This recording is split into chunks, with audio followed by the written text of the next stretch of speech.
Ito kami guys, ito yung pamangkin ko na inaalagaan. Siya yung inaalagaan kong pamangkin ko na noon ay na-diagnose na meron siyang epilepsy.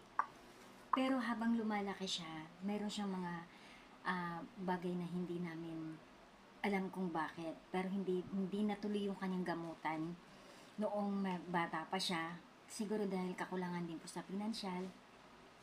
Ngayon po ay mayroong nagsabi na meron siyang isang parang yung katulad nung sa may AHS, di ba yun? Basta parang ganun, meron siyang sakit na ganun na hindi lang po epilepsy.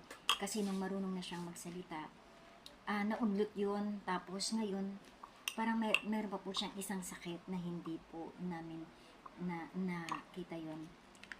Kaya po, sayang din po. Siguro kung nalaman din namin yun noon, nagamot din siya. Pero kulang po kasi sa pinansyal noong bata pa siya. Hindi siya natulungan ng mama niya kasi may problema rin po yung mami niya. Nagkaroon po ng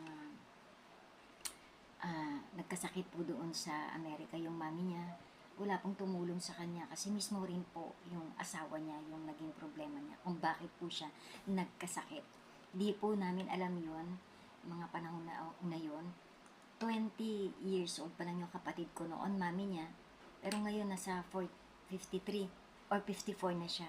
So sa haba ng taon, hindi po namin nalaman yung buong kwento ng buhay niya. Kaya napabayaan niya rin ito. At wala rin pong ikakaya yung magulang ko para masuportahan yung pagpapagamot niya. Ayan po siya, hindi po niya kayang kumain mag-isa, sumubo, uminom sa baso ng tubig. Hindi po niya kayang mag-isa, hindi po niya kaya ang sarili niya.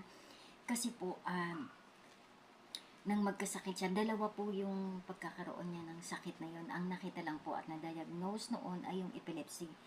Since nga po dahil lack of financial noon, kahit naman ngayon ganun pa rin. Pero thankful pa rin kami kay God kasi naalagaan siya ng nanay ko for 32 years nung nabubuhay pa. Ngayon ako na yung nag-aalaga sa kanya.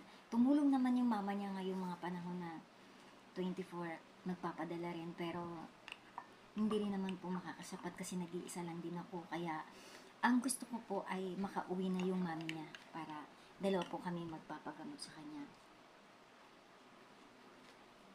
Hindi man po siya magbalik sa normal, pero ang gusto ko lang po mabawasan yung pagsisession niya kasi may iba't ibang klase po yung session niya na tinatawag. Minsan malakas, minsan mahina, minsan tahimik lang po.